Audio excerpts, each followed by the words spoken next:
नमस्कार दोस्तों, स्वागत है आपका सरकारी जॉब न्यूज़ ट्यूब पर।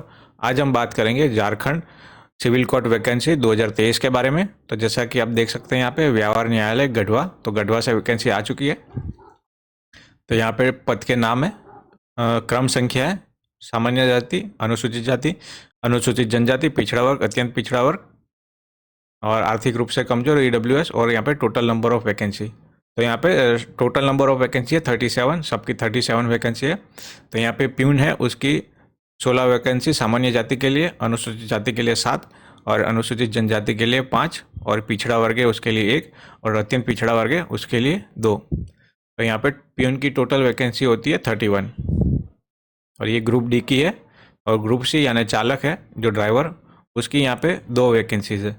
उसमें एक अनुसूचित जाति, सामान्य जाति और अनुसूचित जाति के लिए 1।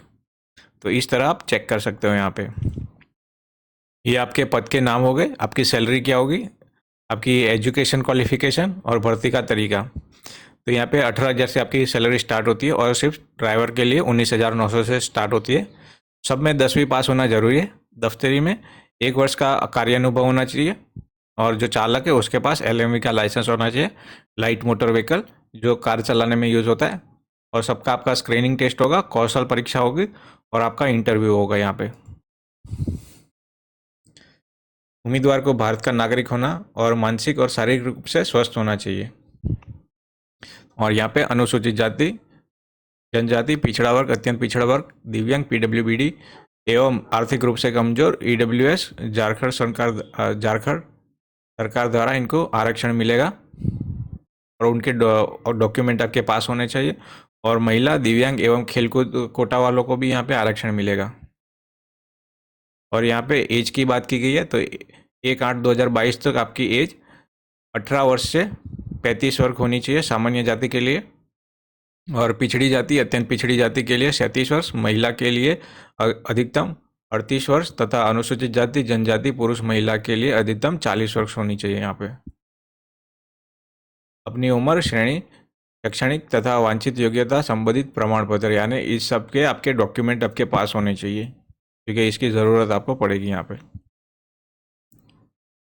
उम्मीदवार अपना स्वहस्त लिखित आवेदन पत्र एवं प्रवेश पत्र देवनागरी लिपि यानी हिंदी में प्रधान जिला एवं सत्र न्यायाधीश गढ़वा को संबोधित करते हुए विहित प्रारूप में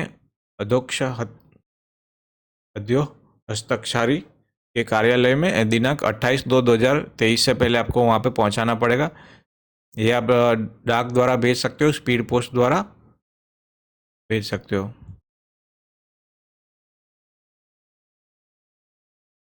और यहाँ पे आप 10:30 से 5 बजे तक भेज सकते हो। यहाँ पे आपको 3 पासपोर्ट साइज के फ़ोटो लगेंगे। आवेदन पत्र के साथ 3 अद्यतन पासपोर्ट साइज फ़ोटो लगेंगे। तो यहाँ पे जैसे लिखा है, जिसमें एक आवेदन पत्र पर होगा, चिपकाना होगा और दूसरा प्रवेश पत्र पर सटा रहना चाहिए और एक एक्स्ट्रा आपको भेजना पड़ेगा। और उसके अंदर आपको एक लिफाफा भेजना पड़ेगा जिस पे खुद का आपका एड्रेस लिखा हो। 25 सेंटीमीटर बाई 11 का सेंटीमीटर का लिफाफा होगा, एनवेलप, जो आपको नज़दीकी आपके जो स्टेशनरी शॉप होती है वहाँ से आपको मिल जाएगा। और उस पर आपका प्रवेश पत्र जिस पर आपका 40 रुपये का टिकट चिपके होने चाहिए। पोस्ट टिकट आते हैं 40 रुपये के, आपको चिपकाने। यानी अगर आपको एक 40 रुपये का नहीं मिलता तो आप 10 10 के 4 ले सकते हो, यानी टोटल आपको 40 रुपये के टिकट उस पर ऊपर चिपकाने हैं।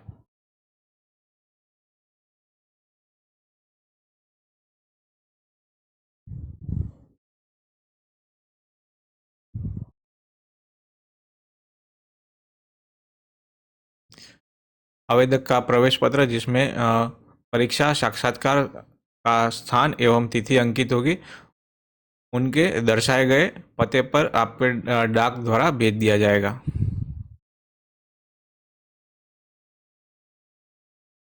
लिफाफे के ऊपर विज्ञापन संख्या, आवेदित पद का नाम एवं श्रेणी बड़े बड़े एवं साफ अक्षरों में लिखना आवश्यक है।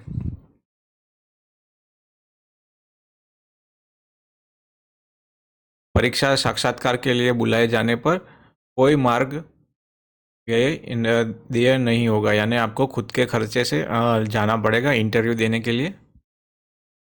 और यहाँ पे पदों की संख्या कभी भी बढ़ाई जा सकती है या घटाई जा सकती है। तो आपको आवेदन भेजने का पता तो डाक द्वारा या स्पीड पोस्ट या फिर आप हाथों हाथ खुद जाके वहाँ पे दे सकते हो। तो ये पता है सेवा में प्रभारी न्यायाधीश व्यवहार न्यायालय गढ़वा झारखंड पिन कोड है ये। और प्रधान जिला एवं सत्र न्यायाधीश व्यवहार न्यायालय गढ़वा, तो ये एड्रेस पे आपको भेजना है।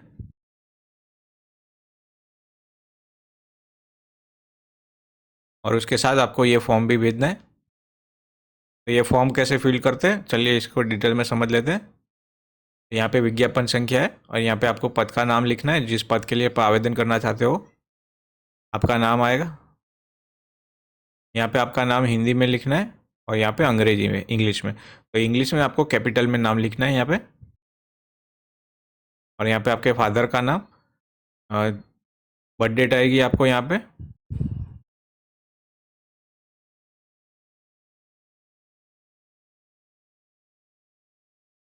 यानी 1/8/2022 तक आपकी आयु कितनी होती है वो यहाँ पे लिखनी है। तो वो आपको कैलकुलेट करनी पड़ेगी। तो गूगल पे जाके ऑनलाइन एज कैलकुलेटर टाइप करोगे तो वो कैलकुलेटर आपको मिल जाएगा, जिससे आप एज कैलकुलेट कर सकोगे। यहाँ पे आपका एड्रेस लिखना है, जो आपका आधार कार्ड में जो पता होता है वो यहाँ पे लिखना है। और अगर काम के सिलसिले में या पढ़ाई के सिलसिले में आप कहीं बाहर रहते हो तो वो एड्रेस आपको यहाँ पे लिखना है। और यहाँ पे आपका मोबाइल नंबर, ईमेल आईडी, आपकी राष्ट्रीयता तो भारतीय आएगा यहाँ पे। आपकी 10वीं में कहाँ से, कौन से बोर्ड से की थी वो बोर्ड का नाम, और कौन से वर्ष में की थी, और परसेंटेज क्या थे आपके, और यहाँ पे कौन सा रैंक था, फर्स्ट सेकंड थर्ड ऐसे। विशेष योग्यता, अगर आपने कोई ट्रिपल सी का कोर्स किया है या फिर आपने कंप्यूटर कोर्स किया है या कोई दूसरा कोर्स किया है तो वो कोर्स आपको यहाँ पे मेंशन करना है और उसके सर्टिफिकेट भी आपको साथ में भेजने हैं। और जो जाति से अगर आप हो तो यहाँ पे वो जाति मेंशन करनी है और उसके डॉक्यूमेंट आपको साथ में देने पड़ेंगे। यानी आपके जितने भी डॉक्यूमेंट है उसकी फ़ोटोकॉपी इसके साथ अटैच करनी है। यहाँ पे पुरुष है तो पुरुष आएगा, महिला है तो महिला। अगर आप हैंडीकैप है तो यहाँ पे हाँ या फिर ना।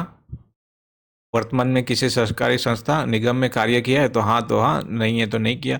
और यहाँ पे विभाग का नाम आएगा, जो विभाग में काम किया है, और पद का नाम आएगा, और कौन से साल में किया है वो टाइम लिखना है यहाँ पे आपको। यहाँ पे जो डेट को आप अप्लाई करोगे वो डेट लिखनी है और स्थान का नाम लिखना है। यानी आप जो गांव से अगर अप्लाई करते हो तो वो गांव का नाम, अगर शहर से करते हो तो शहर का नाम। और यहाँ पे आपको आपकी साइन करनी है। यहाँ पे फिर आपको एक फ़ोटो चिपकाना है।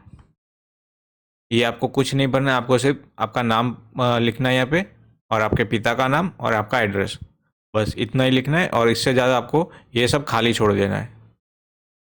ये कार्यालय द्वारा भरा जाएगा, तो ये सब खाली छोड़ना है। आपको सिर्फ यहाँ पे आपका नाम, पिता का नाम और एड्रेस और आपका फ़ोटो चिपकाना है। यानी आपको जैसे कि 2 लिफाफे लेने पड़ेंगे, एक बड़ा और एक छोटा।